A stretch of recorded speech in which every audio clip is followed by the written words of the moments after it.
Assalamualaikum warahmatullahi wabarakatuh. Kali ini kita akan membahas lanjutan dari pembahasan fluida dinamis ya, terutama fluida cair yang melewati sebuah jaringan pipa ya.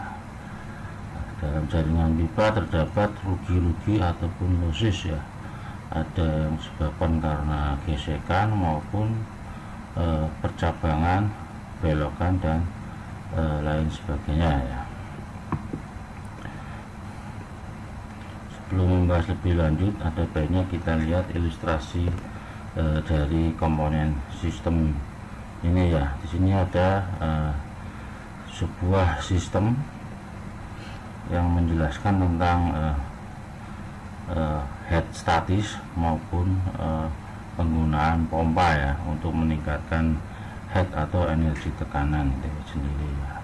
Di sini ada turbin yang digerakkan oleh air yang dipompakan dari hulunya ya. Nah, di sini ada sumber mata airnya. Sumber mata air diisap oleh pompa, kemudian pompa tersebut akan mengalirkan atau mendorong air sehingga mengenai sprinkle ya. Sprinkle ini ada turbin-turbin air kecil sehingga bisa menggerakkan sprinkle itu sendiri dan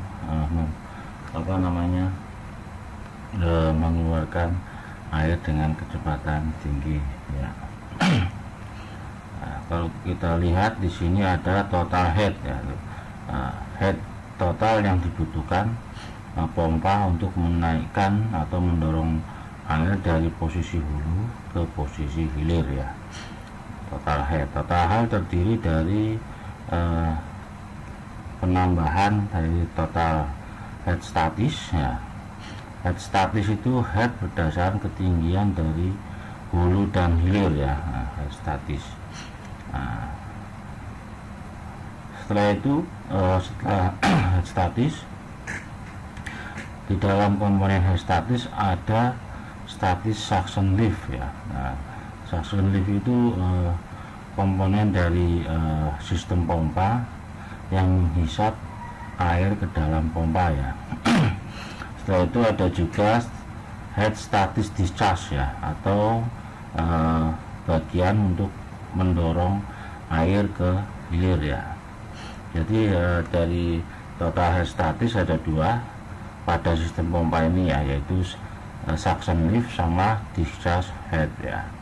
Suction lift itu menghisap, sedangkan discharge itu untuk mendorong setelah melewati pompa.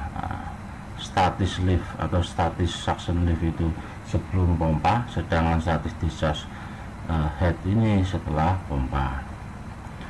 Selain total statis head, ada juga kerugian-kerugian, yaitu kerugian dari tekanan ataupun kerugian karena adanya sebuah gesekan ya. Jadi dalam sistem pompa itu ada kerugian yang diakibatkan adanya sebuah gesekan pipa dan pengaruh luas penambang yang mengakibatkan perubahan tekanan. Nah, jadi total head itu jumlah dari total statis head ditambahkan pressure head dan friction head ya. Setelah itu kita jabarkan dulu persamaan energi yang pada sistem ini ya, sistem pompa tadi ya. Kalau kita runut dari awal sistem pompa tadi, dari posisi sisi hulu ke hilir, nah kita jabarkan persamaan Bernoullinya ya. Dari sisi hulu kita notasikan sebagai angka 1, sedangkan untuk dari sisi hilir kita notasikan sebagai angka 2. Nah, jadi persamaannya akan menjadi seperti ini ya. P1 dibagi gamma ditambah V1 kuadrat dibagi 2G ditambah Z1. Nah, kita ketahui P1 dibagi gamma ini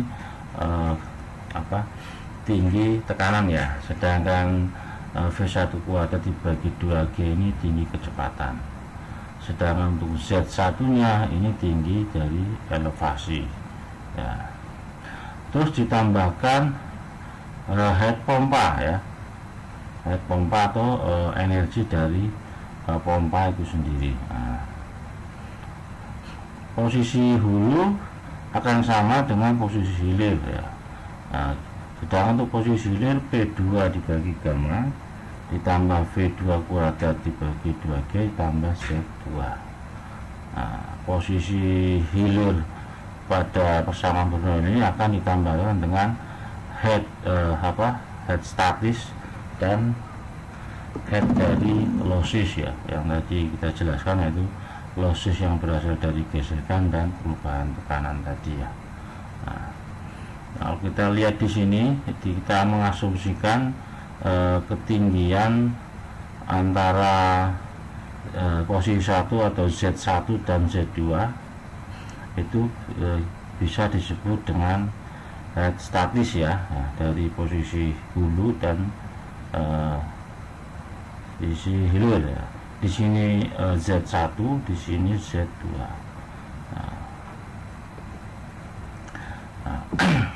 Sedangkan untuk head yang lain ya, ada juga head loss dinamis ya. Head loss dinamis terdiri dari kerugian karena disebabkan adanya gesekan dan perubahan luas penampang ya, seperti kita bahas tadi ya. Di sini ya ada friction head dan pressure head ya. Di sini bisa kita jabarkan lagi antara friction head dan pressure head disebut sebagai head loss dinamis atau kebalikan dari head statis. Kalau statis berdasarkan ketinggian, kalau head loss dinamis berdasarkan dari gesekan dan perubahan luas penampang ya. Untuk head loss dinamis dibagi menjadi dua, ada losses mayor, head loss dinamis mayor yang disebabkan oleh adanya gesekan fluida terhadap penampang pipa. Terus ada juga head loss minor, yaitu losses yang disebabkan karena adanya perubahan luas penampang seperti perubahan dimensi pipa ataupun belokan ataupun valve ya. Untuk head loss mayor kita memakai persamaan dari Darcy Weisbach. HL sama dengan F itu koefisien gesekan dikalikan L dibagi D dikalikan tinggi kecepatan V kuadrat dibagi 2G ya. Sedangkan untuk losses minor HL sama dengan K dikalikan tinggi kecepatan V kuadrat dibagi 2G ya. Sedangkan untuk keseluruhan kerugian atau head loss total adalah penjumlahan dari head statis ditambah dengan head loss dinamis ya. Jadi head statis ditambah head dinamis. Sedangkan daya pompa yang dibutuhkan untuk mengangkat air dari posisi hulu ke hilir bisa menggunakan persamaan daya hidrolis pompa atau P sama dengan Q dikalikan HP atau head pompa dikalikan gamma atau berat jenis fluidanya. Sedangkan Q itu kapasitas dari aliran fluida itu sendiri. Ini kalau kita menggunakan satuan watt ya. Kalau menggunakan satuan horsepower ini tinggal dikonversikan ke horsepower, yaitu dibagi 75 ya. Nah, kita jabarkan lagi untuk pengertian head tadi ya, head dinamis ya. Nah, ini persamaannya ya, head dinamis menggunakan persamaan dari rumus Darcy Weisbach ya, terdiri dari head loss mayor yang disebabkan oleh gesekan pipa dan head loss minor yang disebabkan oleh sambungan-sambungan pipa. bisa disebabkan oleh elbow atau belokan, atau valve, katup, bisa soket, kran, dan lain sebagainya. Untuk faktor gesekan, fungsi dari F ini, kita bisa mencari terlebih dahulu dari jenis aliran yang terjadi pada sistem itu sendiri ya. Apakah aliran tersebut termasuk dari aliran laminer, transient, ataupun aliran turbulen ya. Untuk mencari faktor gesekan F, kita cari dulu berapa sih aliran laminernya, bilangan Reynolds-nya ya. Berapa sih bilangan Reynolds-nya? Kalau alirannya termasuk laminer, kita bisa memakai persamaan gesekannya, yaitu 64 dibagi bilangan Reynolds. Jadi untuk mencari F ini, kalau alirannya diketahui aliran laminer atau di bawah dari 2000 untuk bilangan Reynolds-nya, kita langsung memakai pembagian ini ya untuk mencari faktor gesekannya, yaitu 64 dibagi bilangan Reynolds-nya ya, sehingga didapatkan faktor gesekannya. Faktor gesekan ini nanti dipakai di persamaan head loss minor maupun mayor ini ya, atau nilai F-nya. Sedangkan kalau aliran yang bilangan Reynolds-nya diketahui lebih besar dari 4000 atau dikatakan bilangan Reynolds-nya itu termasuk dalam aliran turbulen, maka persamaan F sama dengan 64 dibagi bilangan Reynolds tidak bisa dipakai ya, karena alirannya turbulen ya. Untuk aliran turbulen, harga F dapat diperoleh pada diagram Moody ya, dengan mengetahui bilangan Reynolds-nya dulu. Kita itu bilangan Reynolds, setelah itu kita ketahui diameter pipanya berapa dan kekasaran pipanya. Untuk epsilon kekasaran pipa ini didapatkan nilainya dari pabrikan pipa itu sendiri ya.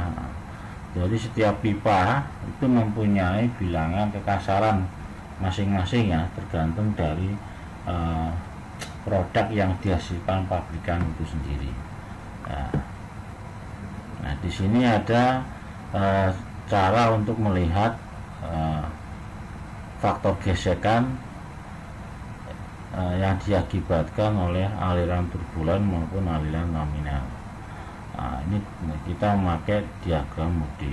Untuk aliran laminar kita bisa langsung membagi dengan persamaan ini ya, 64 dibagi angka Reynolds-nya ya, nanti bisa diketahui faktor gesekannya berapa. Sedang untuk aliran turbulen, kita harus cari dulu relatif pipe roughness atau kekasaran dari pipa dari pabrikan itu sendiri ya. Di sini ada material berbagai pipa ya untuk angka epsilonnya ya, epsilon atau harga kekasarannya ya. Misalkan kita memakai pipa iron cast atau besi cor, nah, ini mempunyai nilai 0,15 dalam satuan milimeter ya. Setelah itu ini dibagi dengan diameter pipa yang akan kita pakai. Satuannya kita konversikan dengan milimeter juga. Kalau biasanya kan kalau pipa menggunakan satuan inch ya, tapi kita harus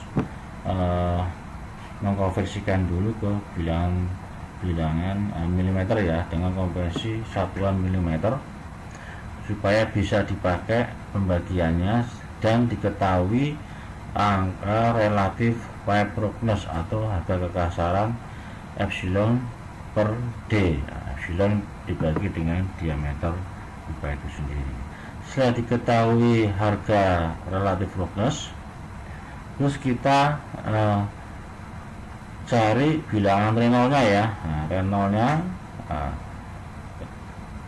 dari persamaan Reynolds number, RE sama dengan rho dikalikan V dikalikan D dibagi mu ya. Rho itu massa jenis dari fluida, V itu kecepatan aliran fluida meter per second, sedangkan D itu diameter pipa. dibagi dengan mu itu viskositas kinematis ya dari berbagai keadaan. Nanti Anda bisa melihat di tabel fluida yang sudah standar ya pada suhu tertentu akan mempunyai nilai viskositas kinematis tertentu. Setelah didapatkan angka reynoldsnya, maka kita langsung tarik garis ke atas menyentuh pada kurva dari relatif roughness ya. Nah, kurvanya yang dipakai yang ini ya, karena ini turbulen. Nah, untuk yang turbulen memakai kurva ini ya. Nah, misalkan untuk relatif roughness didapatkan nilainya 5 kali 10 pangkat 4, berarti memakai kurva ini. Nah, sedangkan untuk bilangan reynoldsnya didapatkan 10 pangkat 6 ya. Nah, kita tinggal tarik ke sini, ketemu di kurva 5 kali 10 pangkat 4, ketemu di sini. Setelah itu kita tarik garis ke arah kiri. Nah, ke kiri terus ke sini, maka ditemukan faktor gesekannya ya. Nah, di sini kira-kira 0,18 ya, 0,018 di sini untuk faktor gesekannya atau nilai F-nya. Terus berikut ini adalah tabel epsilon equivalent roughness ya, nah, dalam satuan feet maupun milimeter. Nah, dari semua pipa dengan berbagai bahan akan mempunyai relatif roughness atau kekasaran masing-masing ya, harga epsilonnya ya. Misalkan untuk riveted steel mempunyai harga epsilon 0,9 sampai 9,0. Untuk konkrit mempunyai kasaran 0,3 sampai 3. Untuk wood stave 0,18 sampai 0,9 dan segala macamnya. Sedang untuk plastik, PVC, plastik dan gelas untuk relatif roughness-nya 0,0. Kebetulan di sini enggak tercantum PVC ya. Nah, PVC ada sendiri, biasanya nilainya itu 0,45 sampai 0,5 kalau nggak salah ya. Setelah didapatkan nilai F-nya itu atau faktor gesekan, kita bisa langsung memasukkan nilai F pada persamaan head loss mayor maupun head loss minor. Untuk head loss mayor, F dikalikan panjang pipa dibagi diameter pipa dikalikan tinggi kecepatan atau V kuadrat dibagi 2G, sehingga didapatkan head loss mayornya berapa. Begitu juga untuk head loss minor ya, minor. HL sama dengan K dikalikan V kuadrat bagi 2G. Sedang untuk head loss minor, harga K ini didapatkan dari produk yang dibuat ya. Biasanya ada harga K tersendiri. Harga K itu biasanya misalkan kalau untuk belokan itu 30 F ya, 30 dikalikan faktor gesekan yang sudah kita dapatkan ya. Nah seperti ini. Nah untuk pipa bending seperti ini mempunyai harga K 0,3 F ya. Ini kurang F nya, maaf, 0,3 F. Nah 0,3 F. F ini faktor gesekan yang sudah didapatkan tadi ya, harga K nya. Sedangkan untuk little band seperti ini bentuknya akan mempunyai nilai K 1,1 F ya. Nah, seperti ini ya. Nah, begitu juga untuk nilai K pipa PVC ya. Untuk elbow dari PVC yang mempunyai sudut 90 derajat biasanya mempunyai harga K 0,9 F ya. Sedangkan elbow yang mempunyai 45 derajat harga K nya atau kekasarannya 0,45 F ya. Nah, sedangkan untuk steel elbow yang terbuat dari steel atau baja mempunyai nilai K-nya 30 F ya, 30 dikalikan kekasarannya ya, kekasaran faktor gesekan, dikalikan faktor gesekannya. Nah, ini untuk elbow yang 90 derajat ya, untuk pipa steel ya. K sama dengan 30 F. Sedangkan untuk harga K yang bentuknya seperti ini, ada dratnya seperti ini, akan mempunyai harga K 50 F ya, 50 kali faktor gesekan ya. Nah, terus ini satu lagi ada sambungan T ya, sambungan T dari bahan PVC mempunyai harga 1,8 F ya. Terus ada juga foot valve ya. Foot valve ini terletak di bagian bawah pipa hisap ya. Nah, dia juga mempunyai harga K tersendiri ya, tergantung dari jenis bahan yang dipakai dan kekasarannya ya. Nah, terus ini ada juga valve yang lain ya, globe valve ya, tipe open ya. Nah, bentuknya seperti ini. Dia mempunyai harga K-nya sekitar 10 F ya, 10 kalikan faktor gesekan ya. Ini valve yang sering kita jumpai pada instalasi pipa di industri ya. Terus ini untuk angle valve mempunyai harga K 5F ya, untuk bahan dari besi ya, atau besi cor ya.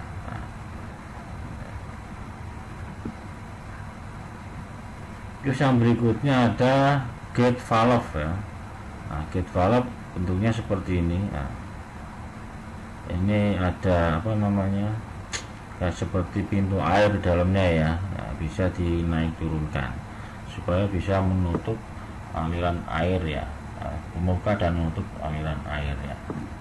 Dari gate valve ini ada bermacam apa namanya, tipe ya. Ada gate valve open ya, mempunyai harga K 0,19 F ya. Sedangkan untuk gate valve 3/4 open mempunyai harga 1,15 F. Nah, sedangkan untuk gate valve yang setengah open harga K-nya 5,6 F. Nah, 6 F ya. Nah, kalau kita lihat di sini berbagai macam kondisi bukanya ya. Nah, ketika dibuka apa namanya 3/4 harga K-nya berapa, ketika dibuka setengah harganya berapa, tergantung penggunaannya ya. Biasanya kalau untuk gate valve ini digunakan untuk mengontrol aliran fluidanya ya. Jadi supaya aliran fluidanya bisa dikontrol, jumlah kapasitasnya ya, ataupun kecepatan aliran fluidanya ya, menggunakan gate valve ya. Terus ini ada juga swing check valve ya. Nah, bentuknya seperti ini. Yang mempunyai harga K masing-masing ya, tergantung dari jenis bahan yang dipakai. Nah, silakan Anda cari sendiri di produknya masing-masing ya. Biasanya produk dari sebuah pabrikan mempunyai atau mencantumkan harga K masing-masing ya, supaya bisa dilakukan rekayasa engineering ya dalam pembuatan instalasi jaringan pipa ya. Terus ada juga piston check valve ya. Nah, bentuknya ada pistonnya, bisa naik turun ya. Nah, ini juga mempunyai harga K tersendiri, tergantung dari bahan yang dipakai ya. Terus ini yang terakhir ada butterfly check valve ya. Nah, butterfly check valve digunakan untuk mengontrol aliran fluida juga ya, hampir sama dengan ini ya gate valve ya. Cuma fungsinya dia tidak tertutup dengan sempurna. Kalau ditutup full, dia masih ada fluida yang mengalir ya, jadi nggak sempurna. Tujuannya hanya untuk mengontrol aliran fluida. Ini biasanya digunakan untuk valve banjir ini ya. Untuk mengalirkan fluida. Kalau ditutup dia masih ada aliran fluida sedikit ya, gunanya untuk mendinginkan pompa biasanya ya. Dan juga digunakan untuk menurunkan dan meningkatkan kecepatan aliran fluida. Kalau Anda lihat di bangunan instalasi pengontrol banjir, valve ini sangat dibutuhkan ketika mengalirkan air ke dalam sungai ya. Ketika alirannya tidak terlalu deras atau tidak terlalu cepat, maka akan ditutup sebagian supaya airnya masih bisa mengalir meloncat ke badan sungai ya, jadi tidak amber ke jalanan ya. Misalnya kalau instalasinya terdapat di antara jalan dan sungai atau pintu air dan sungai ya. We'll hear the term head mentioned when dealing with pumps. Head is simply an expression on pressure. In a tank where the water level was 1 metre higher than the outlet point, a pressure gauge would show 10 kPa of pressure, which is 1 metre of head. Every metre of water height equals 1 metre of head. 1 metre of head is equal to 10 kPa. kPa, metre of head, and psi are all units of pressure. Discharge height refers to the vertical difference in height between the pump and where you want the water to go. For example, an elevated garden, rooftop, or hanging baskets. The demand pressure is the pressure needed by an outlet, such as a sprinkler, to function properly. Without adequate demand pressure, your sprinkler will not work very well.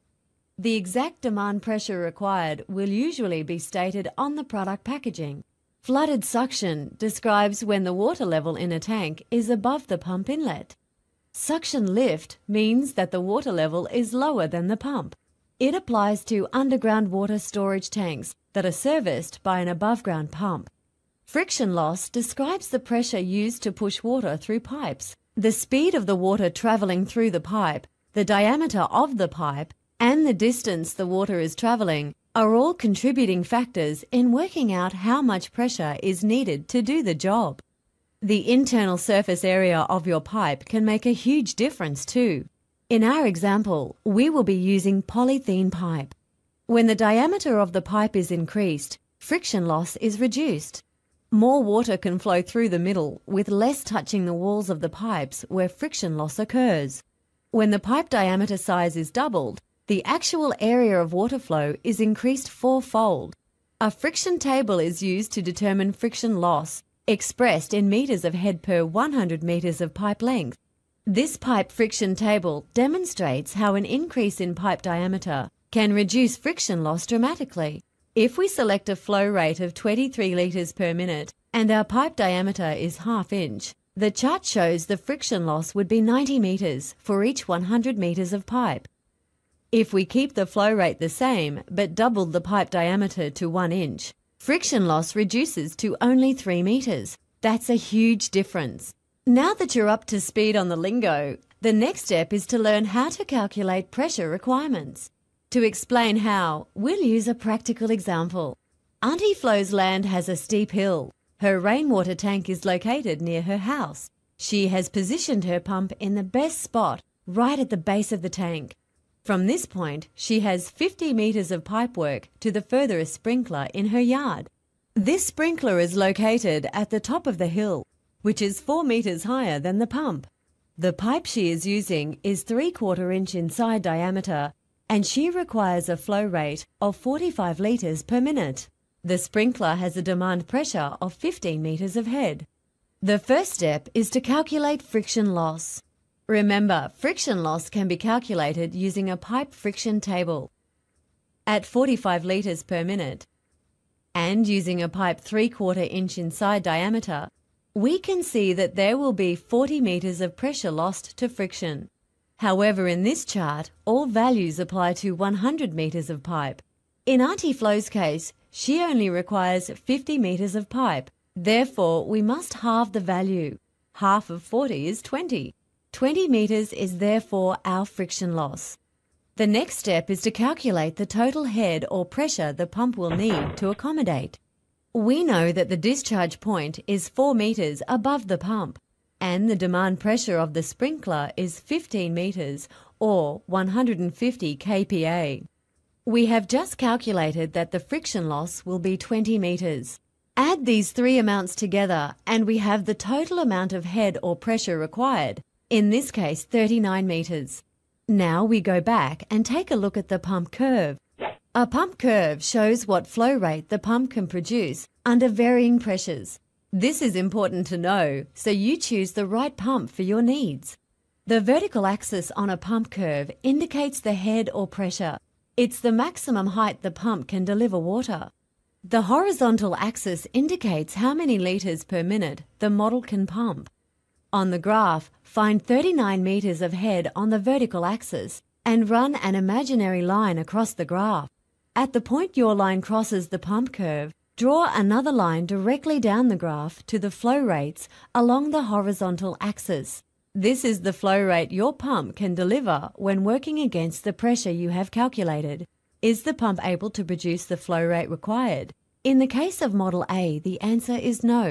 Let's try the pump curve for Model B. Again, find 39 meters on the head or vertical axis and run an imaginary line across the graph till you meet the pump curve. Then draw a line straight down to the flow rates. Is this pump able to produce the flow rate required at the pressure you require? In the case of Model B, the answer is yes. This means Model B has both the pressure and flow rate to meet Auntie Flo's needs. Don't worry if the flow rate is a bit more than you require. Flow rate is easily controlled at the tap. Let's see what happens if Auntie Flo uses a larger pipe with a 1 inch inside diameter rather than a 3/4 inch. Remember, her requirements will stay the same. We go back to the pipe friction table, only this time we calculate our friction loss using a pipe 1 inch in diameter.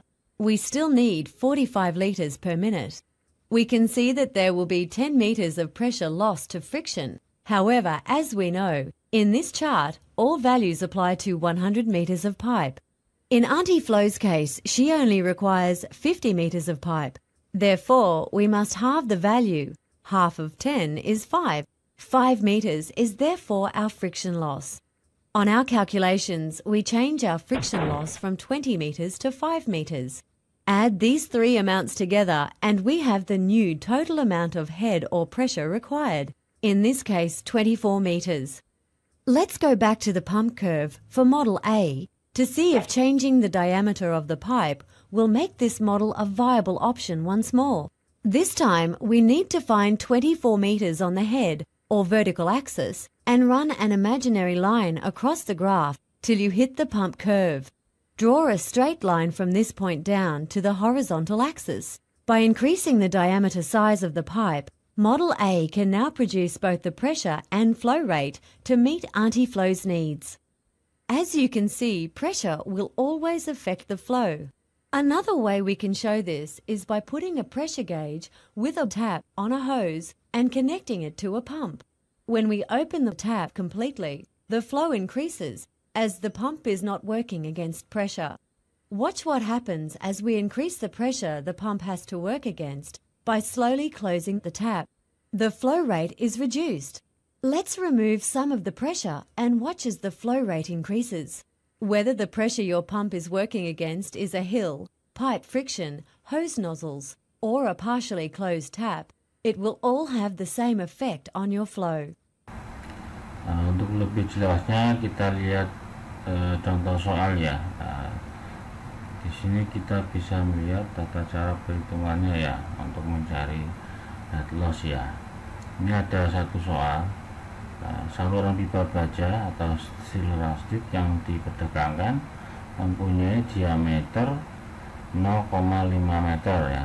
sedangkan panjangnya 9 km, menghubungkan dua tangki dan dilengkapi 3 elbow 90 derajat dan 1 globe valve ya.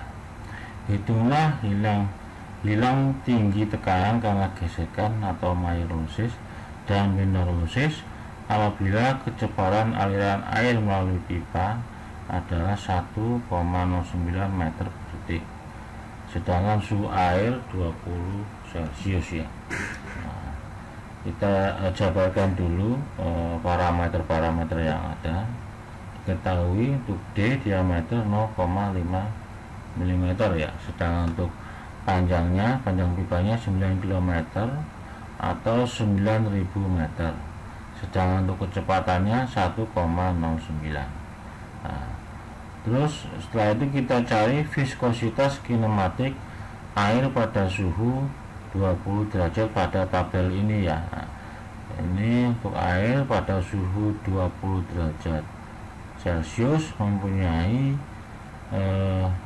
densitas 998, berat jenis 9,79, viskositas dinamiknya 1,02 kali 10 pangkat min 3, sedangkan untuk viskositas kinematiknya 1,02 kali 10 pangkat min 6. Nah, jadi untuk viskositas kinematiknya kita memakai 1,09 kali 10 pangkat min 6 meter persegi per second ya. Yang ditanyakan head loss mayor dan head loss minor ya.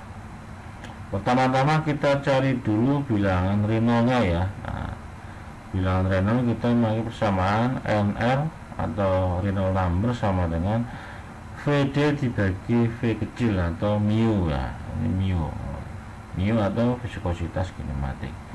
Kita masukkan untuk kecepatannya 1,09 dikalikan diameter pipa 0,5 dibagi dengan viskositas kinematis 1,09 kali 10 pangkat minus 6, sehingga didapatkan untuk bilangan Reynolds-nya 5,4 kali 10 pangkat 5 dan lebih besar daripada 4000 ya. Seperti kita ketahui kalau bilangan Reynolds-nya lebih besar dari 4000, maka bisa dikatakan aliran ini aliran turbulen ya. Setelah itu kita lihat diagram Moody-nya ya. Nah, ini diagram Moody.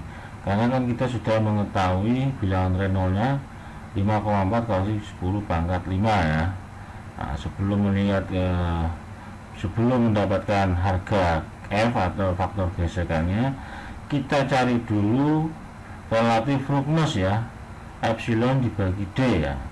Nah, epsilonnya untuk steel rusted kita bisa lihat di sini harganya sekitar 0,5 ya. Nah, 0,5 dibagi dengan diameternya kan 0,5 meter, kita jadikan mili ya, karena untuk harga epsilon juga memakai milimeter. 0,5 dibagi 500 sehingga didapatkan untuk harga relatif roughness sekitar 0,001 ya. Nah, kita bisa lihat di sini untuk harga epsilonnya ya. Setelah didapatkan bilangan Reynolds dan relatif roughness, kita tarik garis ke kurva turbulen ya, karena ini kan alirannya turbulen. Kita cari bilangan relatif roughness ya, berarti kan di sini ya, sekitar sini. Nah, ini untuk relatif roughness 0,01. Nah, kita tarik ke arah bilangan Reynolds. Nah, bilangan Reynolds-nya kan 5,4 kali 10 pangkat 5. Nah, kira-kira di sini. Nah, kita tarik ke atas, kita ketemukan di kurva turbulen dengan relatif roughness 0,01 di sini. Nah, ketemu titik di sini. Nah, setelah itu kita tarik garis ke sebelah kiri ya, sehingga didapatkan untuk faktor gesekan atau F didapatkan 0,02 untuk faktor gesekannya. Setelah itu kita masukkan ke persamaan Mayer-Lowsis. Kita cari dulu Mayer-Lowsis. Mayer-Lowsis menggunakan persamaan dari Weber tadi ya, F dikalikan L dibagi D dikalikan tinggi kecepatan atau V kuadrat dibagi 2G. Nilai F 0,02 dikalikan panjang pipa 9000 dibagi diameter pipa 0,5, terus dikalikan kecepatannya dikuadratkan V kuadrat 1,09 kuadrat dibagi 2 dibagi kecepatan gravitasi, sehingga didapatkan untuk Mayer-Lowsisnya sekitar 21,8 meter ya untuk Lowsis Mayornya atau Lowsis yang diakibatkan oleh kekasaran pipa. Lumayan panjang ya, 21,8 meter dari 9.000 meter panjang pipa. Setelah itu kita hitung Minor-Lowsis ya. Minor-Lowsis kita hitung satu persatu dari elbow dan globe valve-nya ya. Nah, pertama kita hitung Minor-Lowsis dari elbow 90 derajat ya. Nah, elbow 90 derajat seperti kita ketahui mempunyai harga kekasaran 30 F ya. Nah, ini kita tinggal memasukkan ke persamaan ini ya. N kali K, N itu jumlah elbownya berapa, sedangkan K itu kekasarannya 30 F dikalikan tinggi kecepatan V kuadrat dibagi 2G. Nah, kita masukkan 3 dikalikan 30 dikalikan 0,02 dikalikan 1,09 kuadrat dibagi 2G. Nah, untuk Minor-Lowsis pada elbow sekitar 0,109 meter ya. Nah, kecil ya. Nah, terus untuk globe valve jumlahnya cuma satu ya. Nah, mempunyai kekasaran 10 F ya.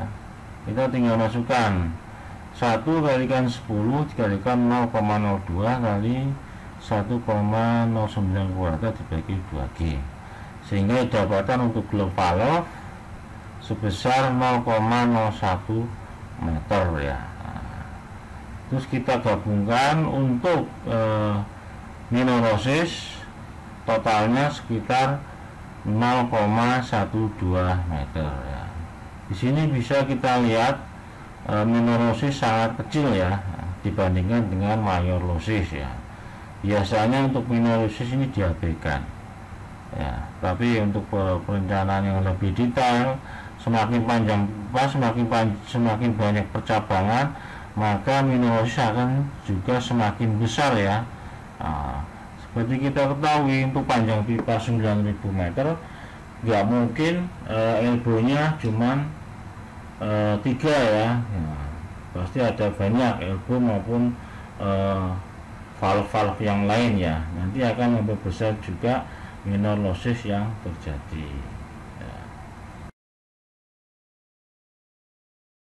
Let us determine the diameter required for this water pipe. The reservoir is filled with water as shown. The pipe is fitted with elbow and a gate valve. When the gate valve is fully opened, the water will discharge at 0.475 cubic meter per second. We know the depth and the length of pipe, so we are designing pipe diameter for the given flow rate and the given length and height. Also, the pipe is made of galvanized iron.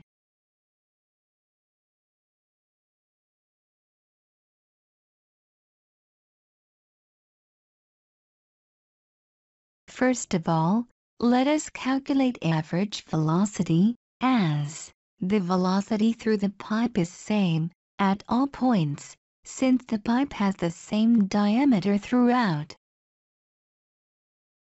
Volume flow rate is velocity times area. Solving for velocity, we get velocity as function of diameter. To obtain a second equation relating velocity and diameter, the energy equation will be applied between point 1 and 2, with the gravitational datum through point 2.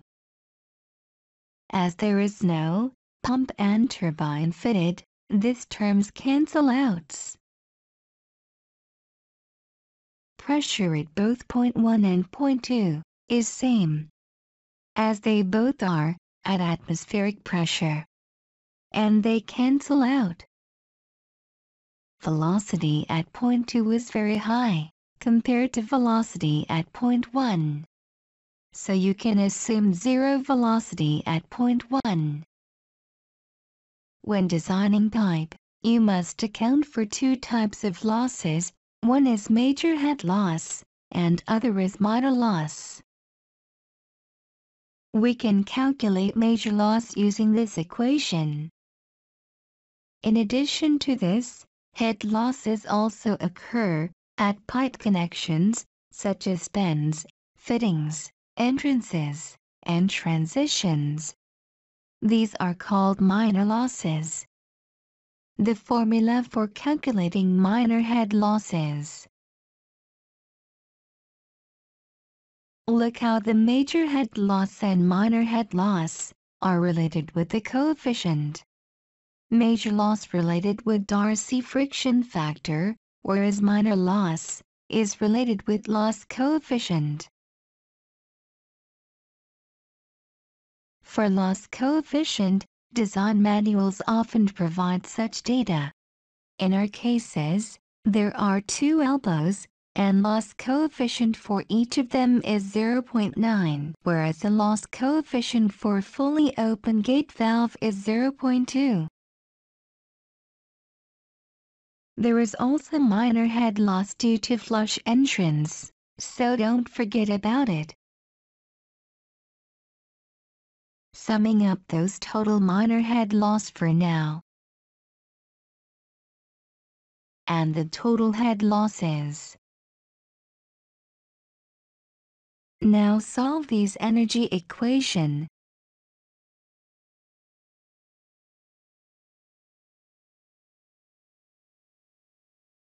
Combine equation 1 and 2, by eliminating velocity, we will obtain. Now, if you assume laminar flow, then you can solve this equation by using the friction factor as. But for this case, our assumption of laminar flow will be wrong. Because after solving and getting the velocity and diameter, calculate Reynolds number. It will be greater than 2000, which proved that laminar flow is wrong, so it is turbulent flow. For turbulent flow, we need our Moody chart. So, first get the surface roughness for galvanized iron pipe from your data book.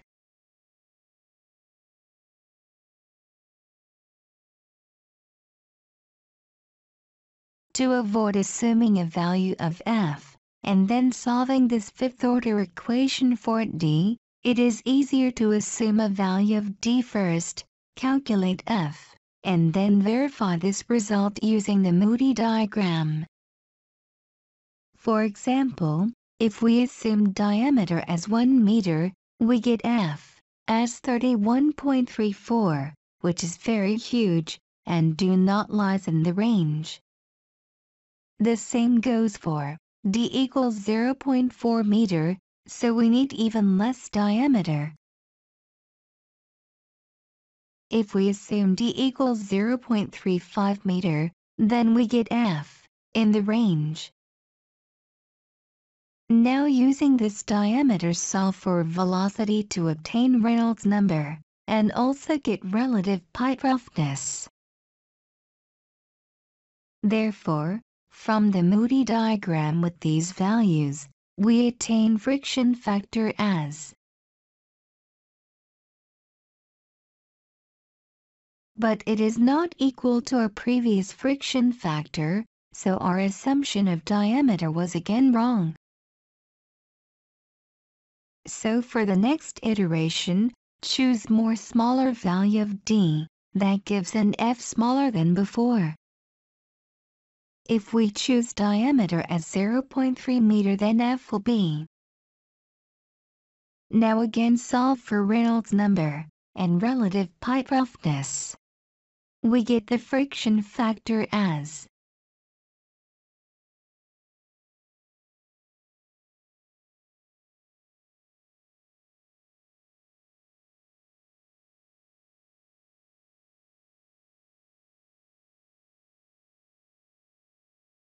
with these new values from the Moody diagram, which is fairly close to the previous value obtained from the previous equation. Therefore, we will use diameter as 300 millimeters.